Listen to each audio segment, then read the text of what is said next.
大家好, I'm Bala from Bala's Simple Chinese School. If you are a beginner, intermediate, advanced, looking for HSK study, business Chinese, or simply want to improve your everyday communication, I'm the teacher for you. Come and join me for a free travel class at Bala's Simple Chinese School.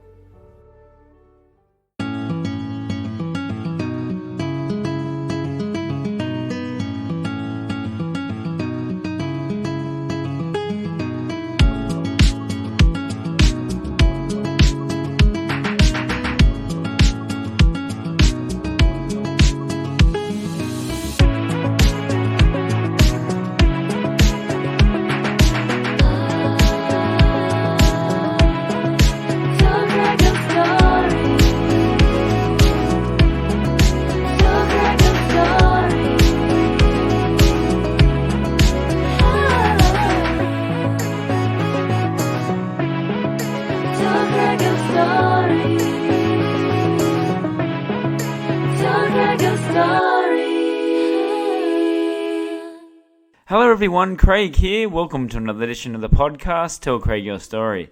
This is part 2 of my chat with Rachel on Tell Craig Your Story podcast.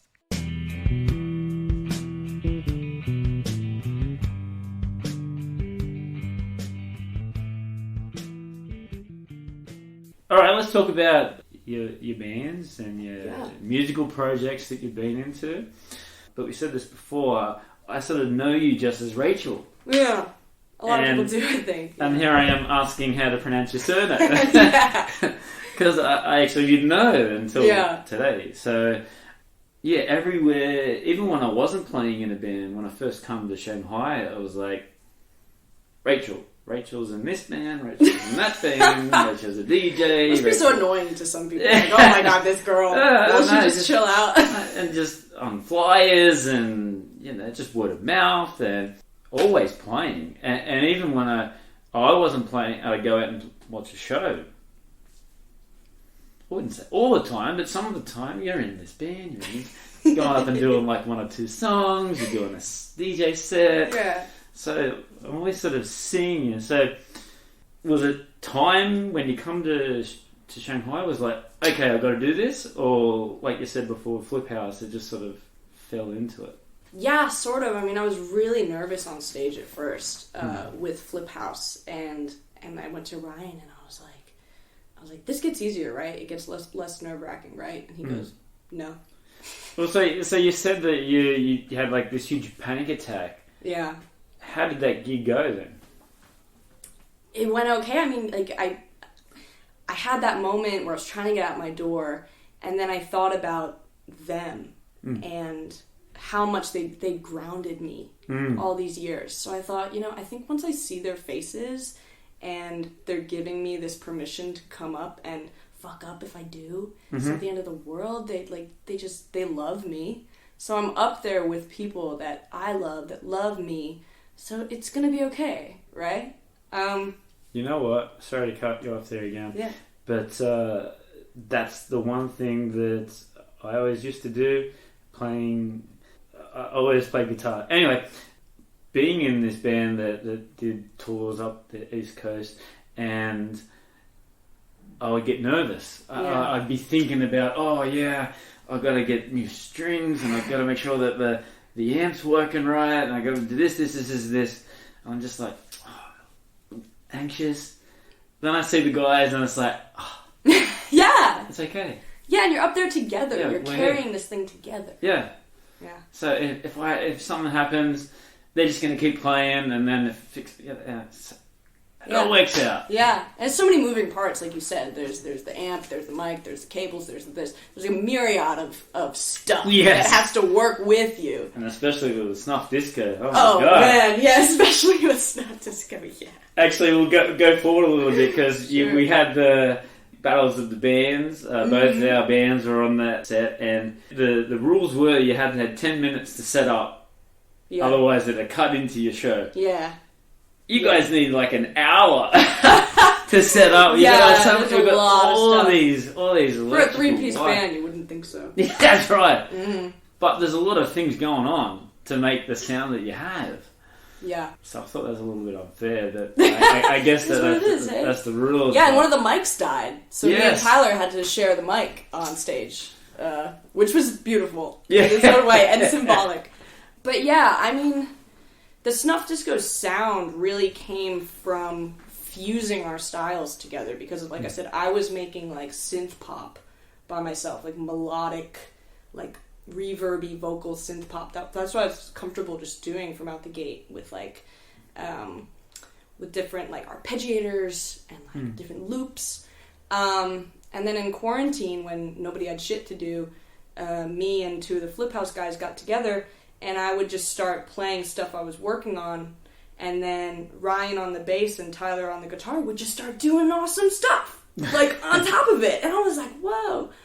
And it was like you took two styles that really weren't supposed to be together. And I was really into like gothic stuff and a little bit more like heavier, like 9 Inch Nails and like The Cure, and like I really liked that stuff, but they didn't really have exposure to that.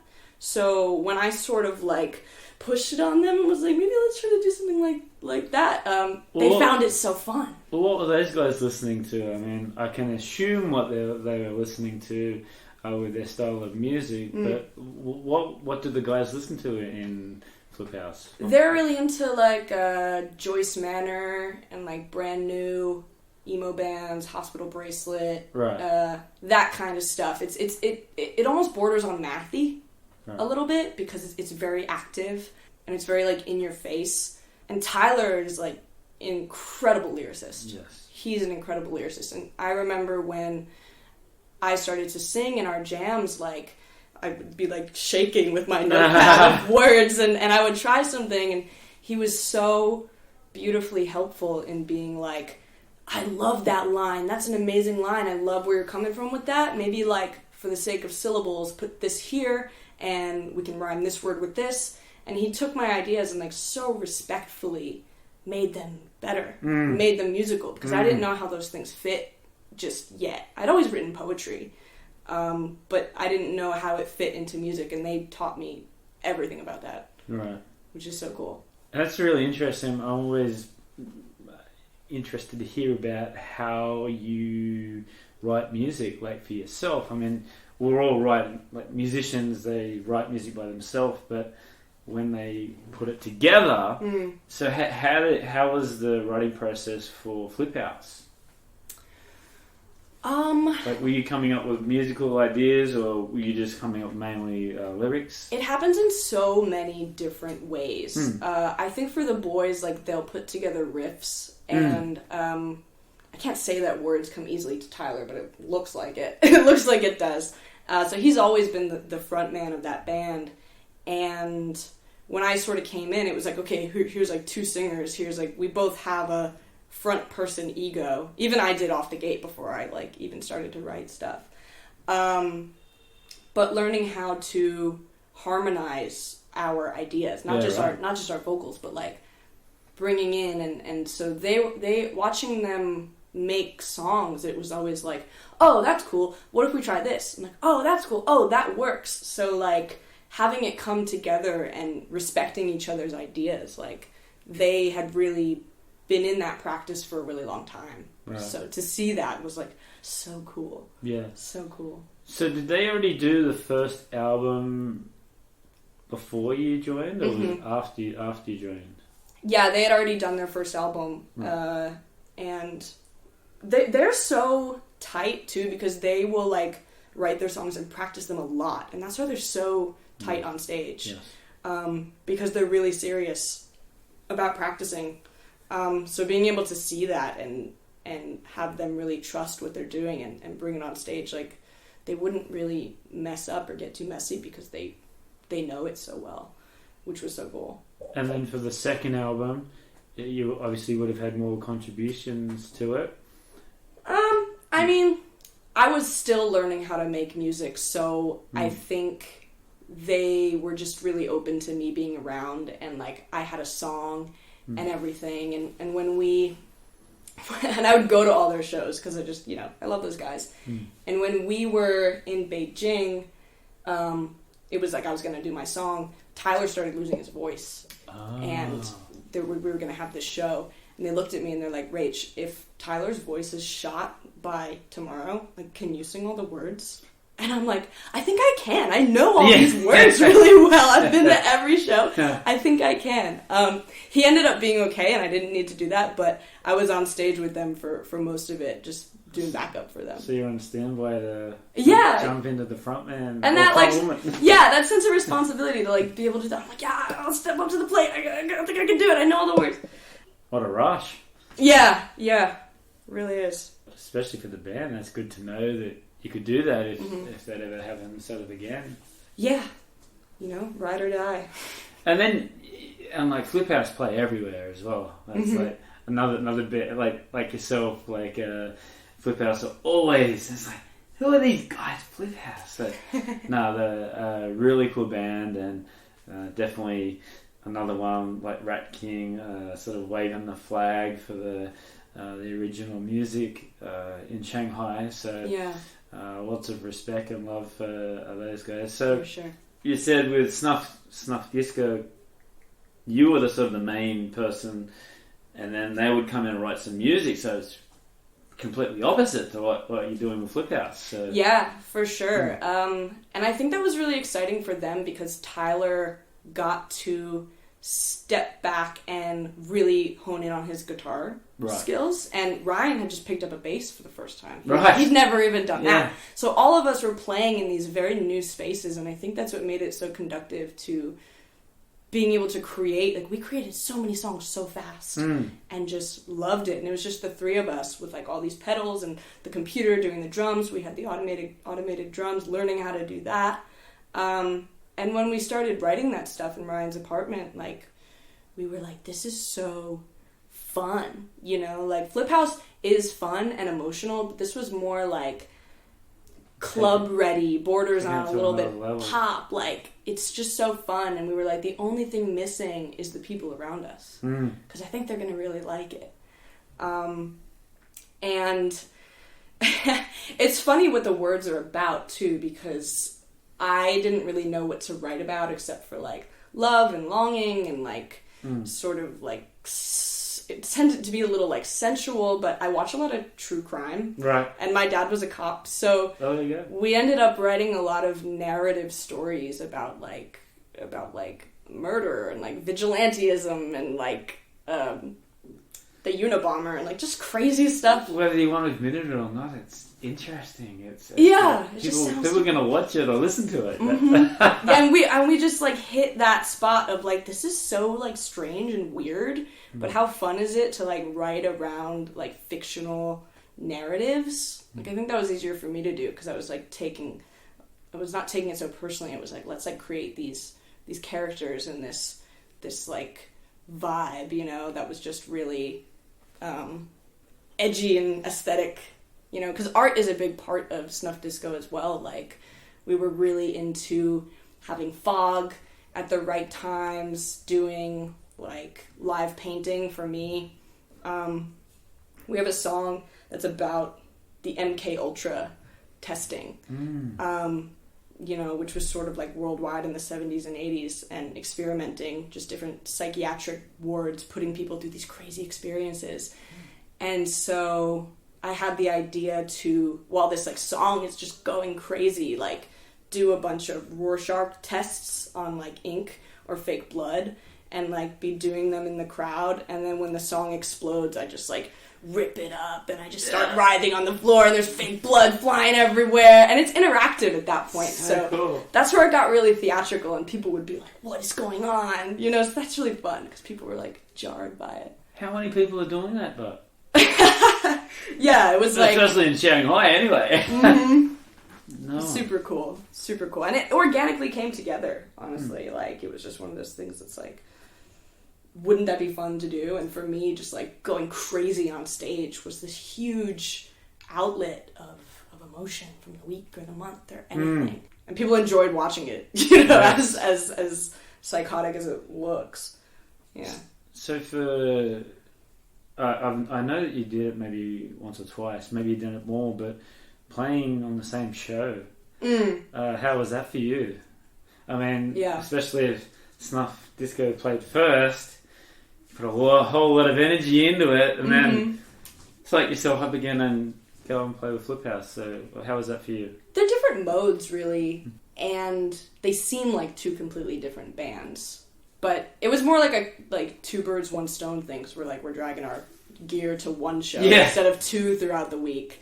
But we did end up getting them more separated because Snuff Disco started getting booked with more stuff in our wheelhouse. Similar style. Yeah, more like post-punk and like techie stuff. And with Snuff Disco too, it was opportunistic that it had more tech elements in it because we got to play in techno clubs here. Right. We got to play an all club, an elevator, where we were the only act and the DJs would go hard. So it exposed us to so many like new audiences that really just wanted to dance and see something cool.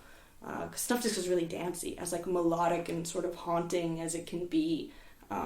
The set moves through different moods.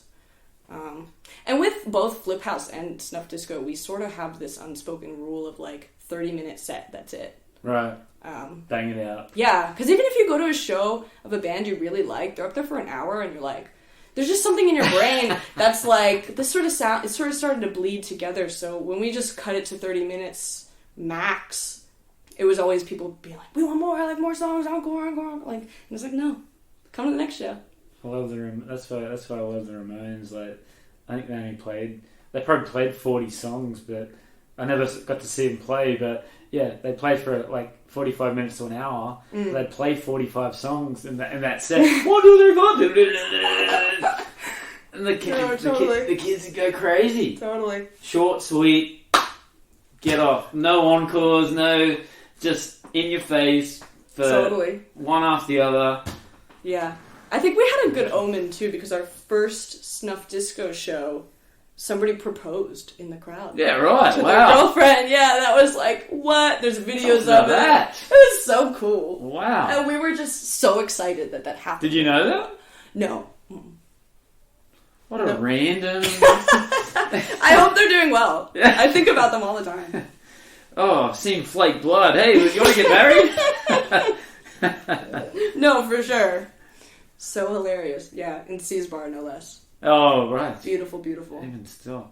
But did you do some touring with Snuff Disco as well? Did you do recordings?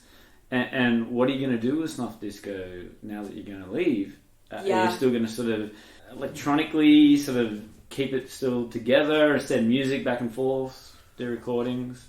We didn't get to do Snuff Disco too much outside of Shanghai, which I think is a shame. We got to do a show at Mao Live House though, which was really big for us because it's a huge place. Yeah. I saw like King Gizzard and the Lizard Wizard play there. I saw the drums play there, so that was huge. And the way they do sound is just so beautiful. So that was so cool. But with all the travel restrictions, we really weren't able to bring it to the rest of the world. And when we had the second lockdown, I had already sort of been thinking about, maybe relocating to Thailand or going to Hong Kong to be with my boyfriend. So I was I had this guilt of like, what's going to happen to the band? But we've been recording for the last year. It's like Tyler built his own music studio. That's amazing. That's the other thing. Like when we started doing the drums and stuff automated for Snuff Disco, he like learned how to be a producer. At the same time, he just took that on. That's great. So he just got so into all that and it helped us so much. But in the lockdown, his girlfriend got pregnant. So it was like, oh my gosh, the band is done, but because of this brand new life. You know? So I couldn't even be mad. And I was like, it's sad that it's ending, but we were all sort of going to go in different ways anyway. Yeah. And with Tyler leaving, me and Ryan both knew that you can't just get there's not another Tyler in this earth. There's really not. So we knew that it was sort of the end of it, but we have all the stems. We recorded most of our songs, so hopefully we can finally release it. And the other one good thing about that with the Shanghai, and it's a shame that Fliphouse but that's just going to get Ryan might find someone else. He might do another project and might create this whole different style of music. That's what I just love about the Shanghai. People just from anywhere are just coming in, just meeting for the first time. Hey, let's jam on some tunes and see what comes of it. Yeah. It's transient. Yeah. Beautiful music. It guts me that Snuff Disco is ending, because that was my first ever real musical project, you know, so like your first band is always going to have a special place in your heart. And I don't know what the future looks like, but...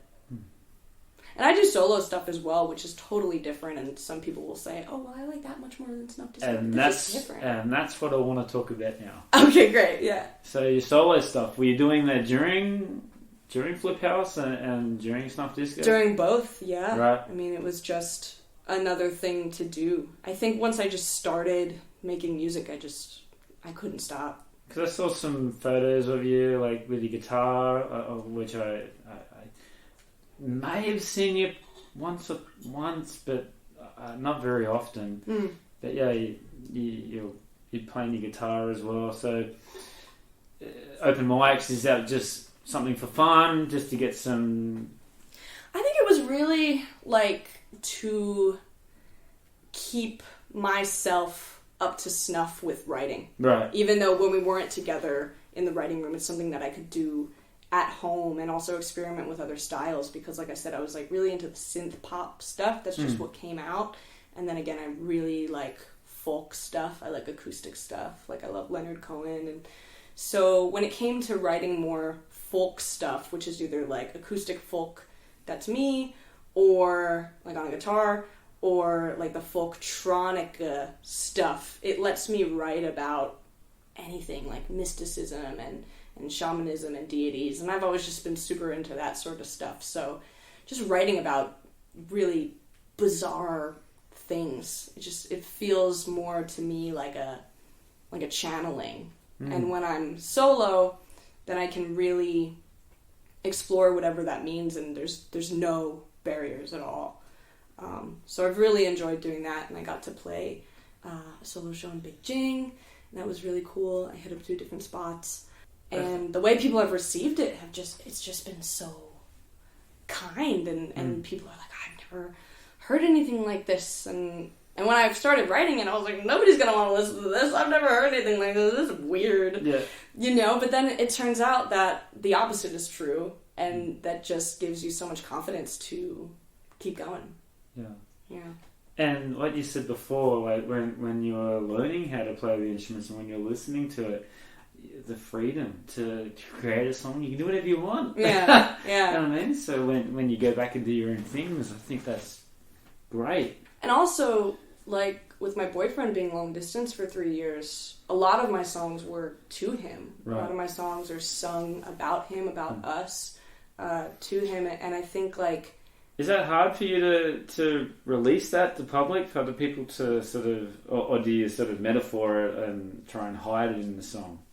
Do they know that you're singing about him? Or? It's pretty obvious, I think, but I've had a couple moments on stage, you know, in the last year where it, like the time has really added up how much I miss him, and like I've like broken into tears like on stage, and the crowd like helps me get it together, and it's so hard because I'm like, yeah, this is a meditation to this person, and I miss them so much, and one day I'll see them, but I don't know when.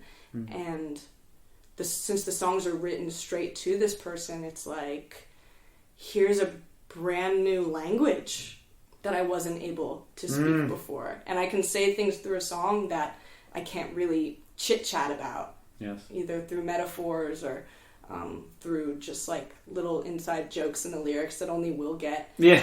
And like he's so receptive to it too, because like we'll be talking and he'll be like, it's like in that one song you wrote where you said ba ba ba ba ba ba, and I'm like, what? We're speaking in this like index of like deep personal feelings, and it's so cool because he's my biggest fan, and what more could you ask for with that? Yeah.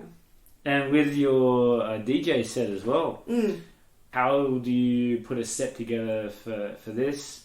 Is it always changing? Are you sort of keeping to or where do you play? Tell us about how this all come about. That's like a totally different mode, which I found was so cool, because like with live music, you are like, it's your music first of all, and it's your words, and it's a little bit more like people are standing there to listen. But with a DJ set and playing in clubs, people are there to just like dance, yes, and let the music just wash over you. And I really started clubbing when I came to Shanghai, because in New Jersey and Pennsylvania, there's not really any clubs. So I used to go into clubs and just like flail around and like really lose myself in the music. And my boyfriend, when he was here, we would go out dancing, and like we just loved to dance. So when it came to getting an opportunity to learn how to DJ, I was like, yeah, that'll be a fun lesson, a way to like kill an afternoon.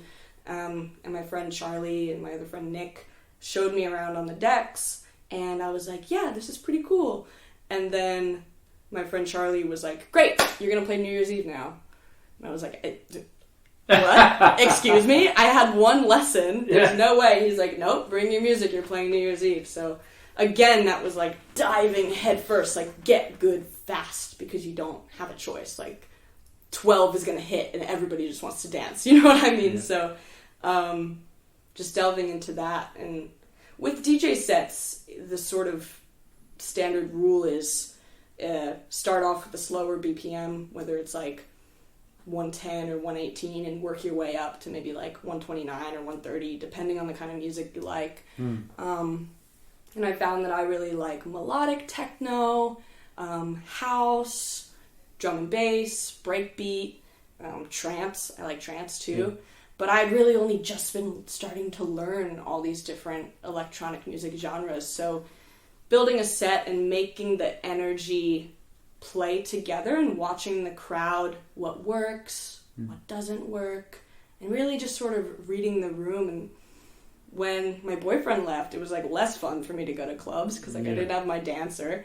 Sure. And so when I started to DJ, I had this really unique opportunity where I wasn't a dancer on the floor anymore. I was like facilitating the space so other people could have that amazing time that I used to have, you know, with their people, connecting, dancing with each other.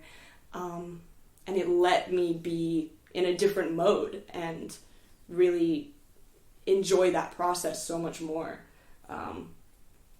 So yeah, I thought that was super duper special.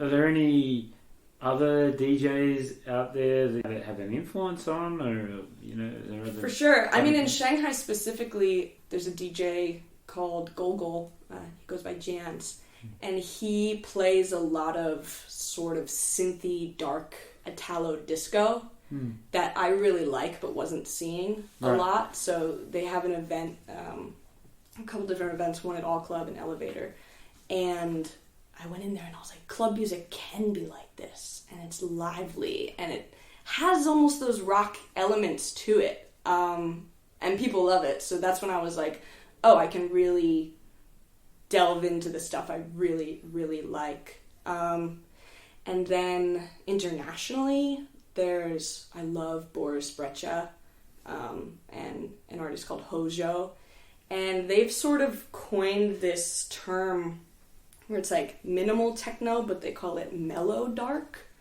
And it's sort of like, it's bouncy and dancey for sure, but it has these like ominous sort of themes and samples and stuff like that. And that stuff just drives me wild. I think it's so cool. So to find music that affects you like that, and then to be able to share it with others, that's just the coolest thing ever. Yeah. Absolutely. And also, you're not lugging like 4 cars of gear. You just have a USB stick, and that feels awful nice. Oh, that would be amazing. Yeah.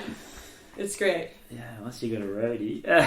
It's great. But, you know, it's like when I started out, I was so new, and then immediately people were putting me on sets and giving me opportunities to get better, because you can really only learn by experience, and by seeing how it affects the people in the room and the energy.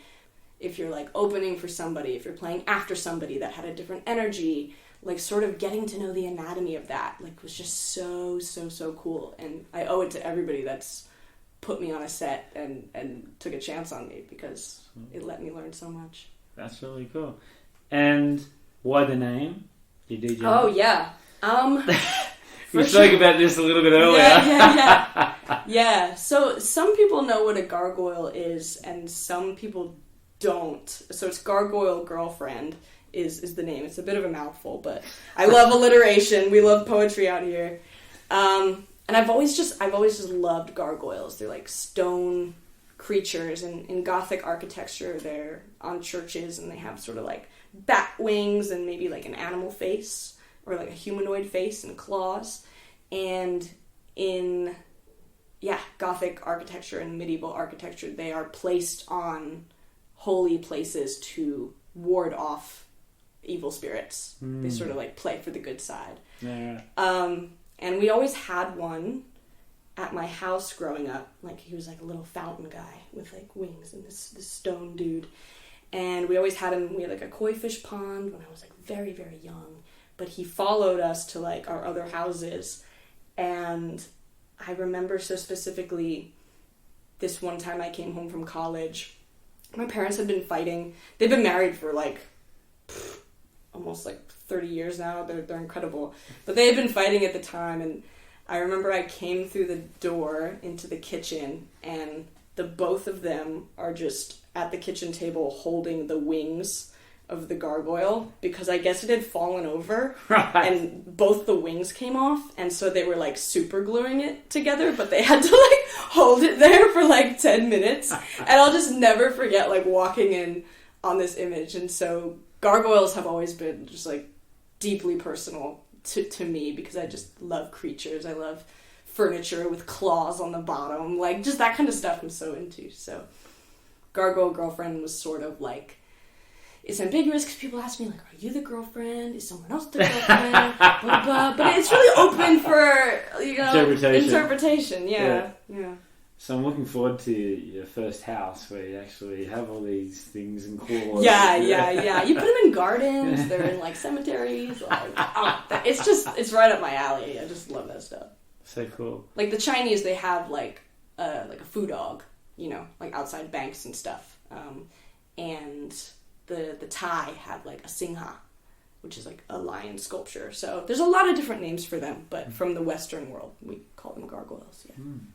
Very interesting. So you've been here since 2018. What are your opinions of the Shanghai music scene, and where do you see that sort of heading, hopefully once everything is sort of opened up again? Sure.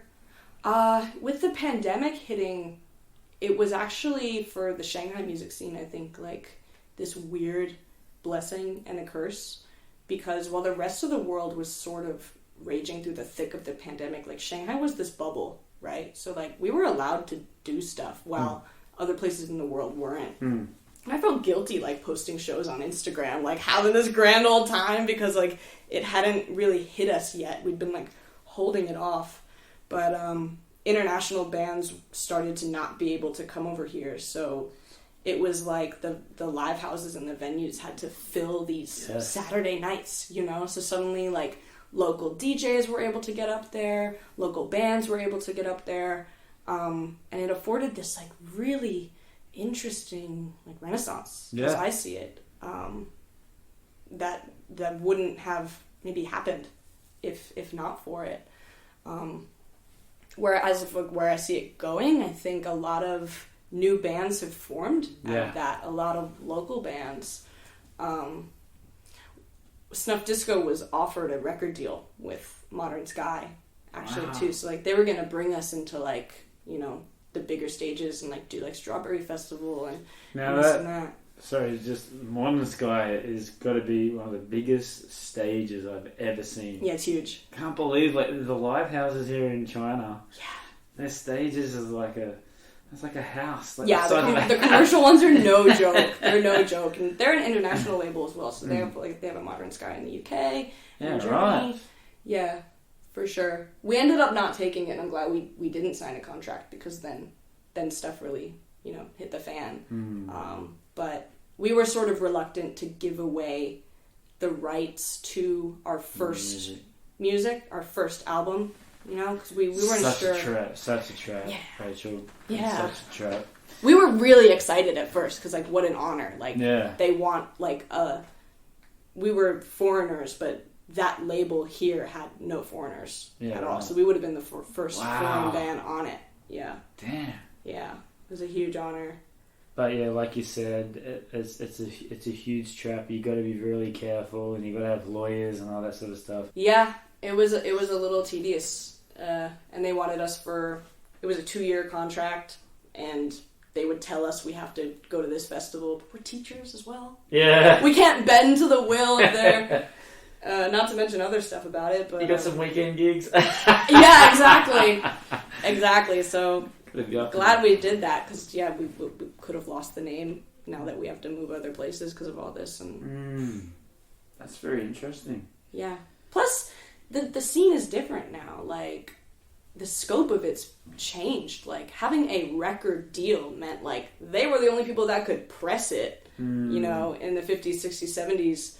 Nowadays, like, if your song takes off on TikTok, you're gold, like, it's a different, everything in those big producer rooms that you needed before is on a MacBook Air. Now, you just need to know how to do it. So, like, the scene and the atmosphere with all that is just, it's changing radically. So you sort of got to change with it.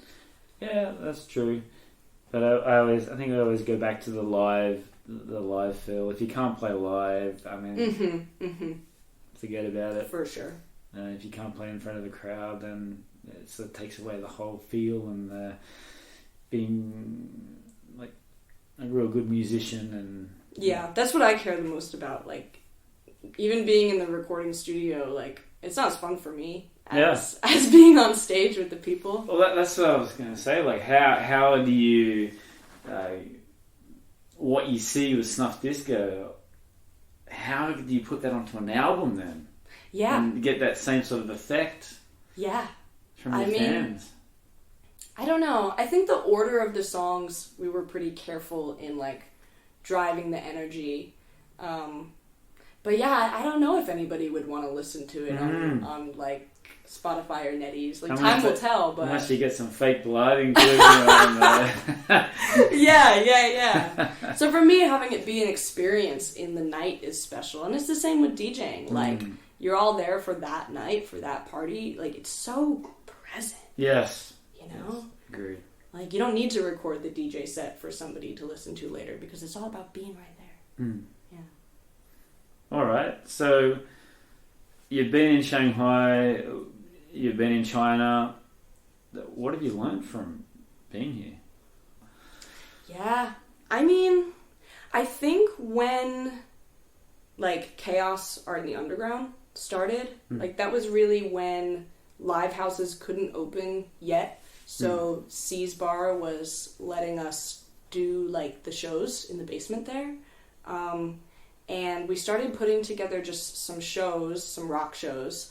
And I had the idea, like, well, let's, like, fuse, like, art into this. Let's get art vendors who are making their own, like, clothes and earrings. And let's have them in a room where they can vend stuff. And we'll have 3 bands, DJs after into the late night, and tattoo artists as well. Shout out to Jesse as well. Oh man, shout out to Jesse and Momo and Cash and everybody at C's Bar, because they took that idea and they were, like, so supportive with just any ideas we had. Like, they let me paint the main room. I redid the main room. Wow. Yeah. That's amazing. So cool. Yeah. So cool. And they really let that become a second home for me. I mean, the first time you go down there, it's like, whoa. Yeah. Everyone's first impression is like, whoa. I didn't really think this is going to amaze. And you go into this room and, For the people that don't know, C's Bar is, like, 10 rooms underground of, like, graffiti, grime, dive madness, which is, like, anywhere to sit, and it just, in a dirty way, it feels really homey. And I remember the first Chaos we threw, it was successful off the bat. It was shoulder to shoulder packed of people. Yeah. And I was walking through trying to get everything where it needed to be, and I heard somebody, like an American guy, say like, I feel like I'm at home. He said, I feel like I'm back home. And I know that he meant like the basement shows and like that sort of thing. And it was after like 2 years of being stuck here where you couldn't go home. So to me, when I in passing heard him say that, I was like, yo, like, we're all home here because we have to be. Like, we are stuck here. This is our family as the world is like in this crazy, crazy time. And that's when I was really like, this has to be a regular thing. And it did. It just built. It just grew. Time Out like wrote that it was like the most successful monthly event in Shanghai, and it's like, damn, that's so cool. And it wouldn't have happened if not for everybody coming together to make it happen, which is just, that's the most beautiful thing. So when it comes to like what's next, I just think that learning how to coordinate all those people, learning how to scout for bands, what order they go best in, when they should play, scout for vendors, setting everything up. Like, I did that pretty much. I took the helm of that on my own, and at first it was really stressful because you'd make, like, a vending call, and people are texting you, like, all hours of the day for weeks, asking about stuff and this and that, and it was stressful at first, but then it became easier and easier and easier. So if I could move into... It's community building at the base of it, you know, creating an environment that people want to come to and be together, blending art and music, which is like, again, people have been doing that for hundreds of years. It doesn't get old. Yes. It takes on new shapes and styles and genres, but it's never going to die out. So I think no matter where I go in the world, like, I want to be making events. I want to be making nights where people are having like just unforgettable times. Yeah. You know what? Me too. Yeah. That's something that I've been considering. Is Hong Kong long term or just take it as it comes?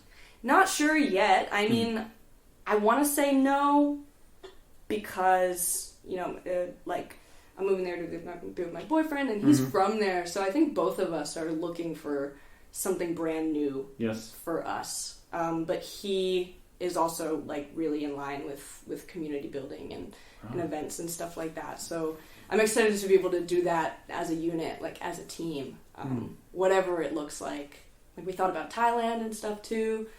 There's like really cool things popping off all over the world, and there's incredible people all over the world. I think like one thing I've learned about moving to a foreign country, and I tell my friends this who are thinking about just even moving to a new state or like whatever it is, I tell them like the people that you love, that love you, they're there already. Like they're in your future. Yes. They're just waiting for you. You haven't met them yet, but they're gonna be there. They're gonna be in your life no matter where you go. There's amazing people all over the world. Yeah. It's a beautiful thing. Where's your social medias, Rachel? How can we get in contact with you? How can we listen to some of your music? Yeah, I'm on Instagram as Gargoyle Girlfriend. Bandcamp is also Gargoyle Girlfriend. SoundCloud is also Gargoyle Girlfriend. I also have like mixes and covers on YouTube and Spotify hopefully next. And Fliphouse and Snuff Disco, all on Fliphouse, yep, all on social media. Fliphouse is on Spotify. Both albums, and they're awesome. Give them a listen. My song's there. And Snuff Disco on the way. You know, we're sending files across the world, which you can do now. Right. So we're still working to bring that out to people. Yeah. And when is there end of the year, next year? No plan. Just not yet. We're still sort of figuring out where we want to put our bodies. You know, there's a lot to restructure. So there's new people coming into the lives. Yes. Yeah, exactly. Okay.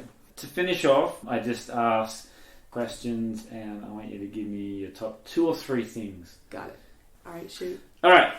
Are you ready, Rachel? Yeah. Okay. So first one, let's do a music one. I always like doing music. Right? Give me top 2 or 3 favorite bands of all time. all time. Mm-hmm. Okay, I would have to say... As of today, sorry. As of today, Yeah. okay. I would have to say Songs Ohia. Jason Molina, he's not with us anymore, but he was an incredible Fulbrighter. Moonface, which is the moniker of Spencer Krug. Really awesome dude. So talented. And there's a really awesome shoegaze band called Nothing. I love them as well. They're like heavy shoegaze. Awesome. Yeah, they played here. I saw them play here. Yeah, right. Yeah, they're one of my favorites for sure. 3 bands besides your bands that you're in. Maybe a couple of bands, local bands from Shanghai. Oh yeah. Dizong, really cool. They do like psych folk sort of stuff like that. They're incredible. Who else? Fuck Your Birthday is pretty cool. Nice really, name. Yeah. It's a 2-person band, but they don't sound like it. They're so good. Did you sing for that? Huh? Last time we played with you, was it last week or the weekend before? Oh yeah. You filled in for. Yeah. 2 members, Shanghai, Kuqian. Yes. Yeah, and they are like really famous here in China. They're like freaking massive. And they texted me that night, and they were like, "You want to come up and just ad-lib with us?" And I was like, "Okay, you're one of the most famous bands, like here in China, so yeah." And we just made stuff up. So yeah, they're also like super cool, and I was honored that they asked me to just come off the cuff. Yeah, for sure. I didn't know it was on the day. Yeah, dude. You know, I come to embrace this kind of stuff. Like, everything I get into happens pretty much like on the day, so you just kind of roll with it. It makes you so much more confident, and you know, the willing to know that you're able to do these sorts of things is just gonna. I've only ever learned from the fear. I think it's always just being thrown right into it, and it never steers me wrong, ever. Jungle Butterfly. That's all I hear at the moment. Yeah. She's really cool. And she is actually, she did a remix of one of my songs. Yeah, right. Which is really cool. And we cool. sort of do a similar thing, and she pulled me aside, and she said that she saw my set, and she was like, I want to do stuff like that. And so she started, you know, doing stuff on stage. But it just goes to show that, like, when I see artists that inspire me, I just want to do that with other people. And, like, that made me so emotional that she told me that, like, I was sort of part of her process in the beginning, because, like, that's all I've ever hoped for. Yes. You know? And recently, one of the musicians he plays at Chair Club, and he's also a producer, and he does a lot of jazzy stuff. Alfred, he saw me sing at a club and was like, hey, I would like you to, like, choose a cover. And I have a channel, come in and sing. We'll put it together, and you can sing this cover. And so I chose, like, my favorite artist, Spencer Krug, and we put that cover together. And he posted it on his Instagram. He saw it, which for me was like, oh my god, no! It was crazy. It was crazy that he saw it, and he's been so inspirational to me since I started. That, like, it's just this feedback loop. You know what I mean? It's so amazing. It's so amazing. Who you meet. Right place at the right time. Yeah. No, big time. Big time. 3 of your favourite books. All-time favourite books. Ooh, books. I really like Kafka on the Shore by Murakami. He's an incredible Japanese author, but his, like, the translations to English are also beautiful. Really transcendental kind of books. And I've always also really liked Kurt Vonnegut. So I remember I tore through a couple Kurt Vonnegut novels. Right. And I was like, how am I going to find another author that I like this much? And my boyfriend had actually met up with my best friend in LA. They hung out, and my best friend gave him this book, and and my partner brought the book to me right after I was like, I'll never find a better writer. And I read this book and it floored me. It's also similar to like Kurt Vonnegut's style, where it's like kind of dreamlike and like a lot of wild sort of psychedelic things happen in the book. Really metaphysical, really cool. And then the third, I would have to say poetry. So like John Ashbery, he was like a really awesome poet, specializing in, they call it nonsense poetry. Right. And when I found that in college, it really changed how I looked at writing, because it's not about anything specific. It's more like sketching with words and with moods and with like colloquialisms and stuff like that. So yeah, his poetry has always really inspired me too. Very interesting, very interesting. Your 2 or 3 favorite movies of all time? Ooh.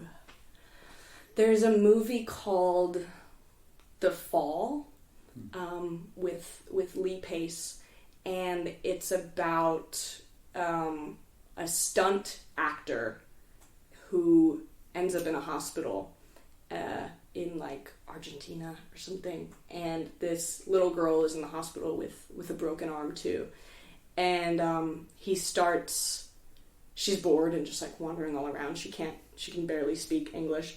Yeah. And he starts telling her these stories, these tales, and he uses different characters like Darwin and like different explorers, and as the movie happens, as he's telling the story, it shoots into like on location sets of this stuff playing out, like beautiful locations, and it's all happening inside her imagination, like 4-year-old's mind.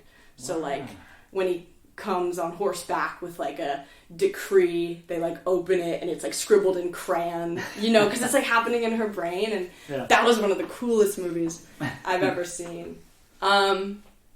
Next I would have to say Existenz with Jude Law, and it's about a video game maker who they've made this video game that's kind of like, it's like a fleshy like controller, and the people in the room, like it plugs into them, and then it's like this like psychosis like game experience, and it's such a weird like B-made movie, but like William Dafoe is in it, like really big name actors are just like coming in left and right. And it's a really strange and fun watch. 2 or 3 artists your favorite artist? You said Van Gogh? Van Gogh? Yeah. Van Gogh. Yeah. Is he one of them? Definitely. I love sort of like the thick, applied, like impressionist style. I just think it's so cool. Da Vinci's always been really interesting to me. Yes. I heard in my art history class that like, because he made like books of inventions, right? Like, so like he put together like blueprints for airplanes before there were even airplanes, like in the medieval times. And he would like dig up bodies, and that's how he would learn anatomy, like underground. Like, you weren't supposed to do that, but like they let him do it because he was like Da Vinci.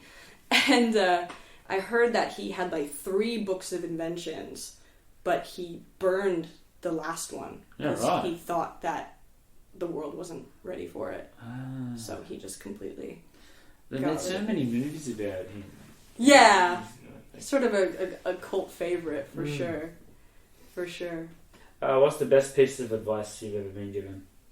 I think when I found myself in that like first real tough breakup, because it was like physical violence, and I'm like in a country that is so foreign to me, and like limited friends and stuff. I remember it was really hard on me, and I called my best friend Devin, and he said to me like, listen, I know you're probably feeling a lot of things right now, and you probably want to turn off. He's like, but you got to turn your love up to 10. And that was hard to do because I just wanted to like close off from everyone. Yes. And that's what I did. And I think it paid off, because then everything just started falling into place. I met beautiful people.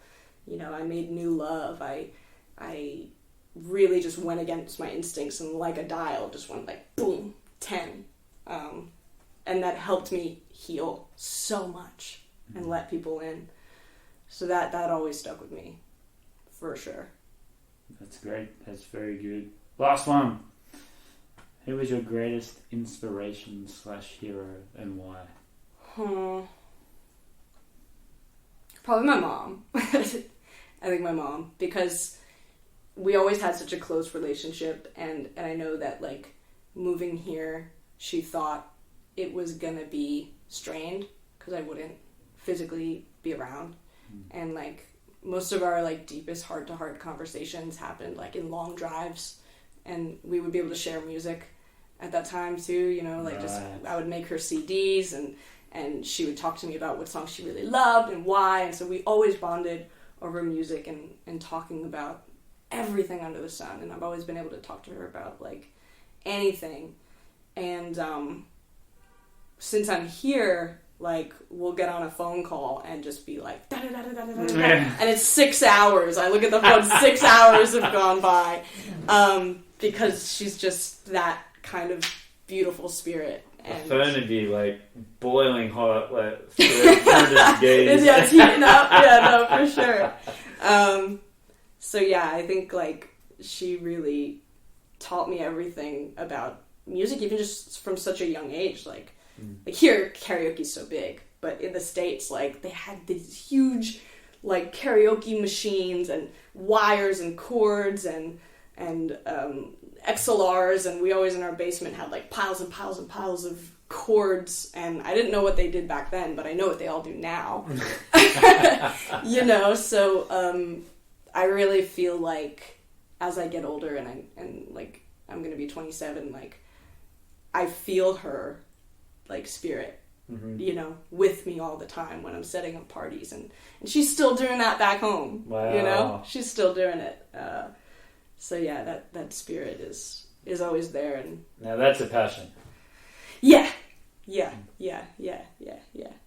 It's so cool, because she we were always big on Halloween. Growing up, we would, like, make, like, haunted houses and, like, hay rides and stuff. And, like, the neighborhood would come through, and now she works for a farm that does the county's hayride, and she puts all the props together and the music, and, like, she's just like a powerhouse. So cool. So, yeah. Thank you very much for coming on. Yeah, thank you, Craig. It's been a long time. You are amazing talent. Thank you so much. I hope you continue to do what you've done here in other places and help other bands. I think you're good at that. Keep writing music. You don't have to... Age doesn't matter.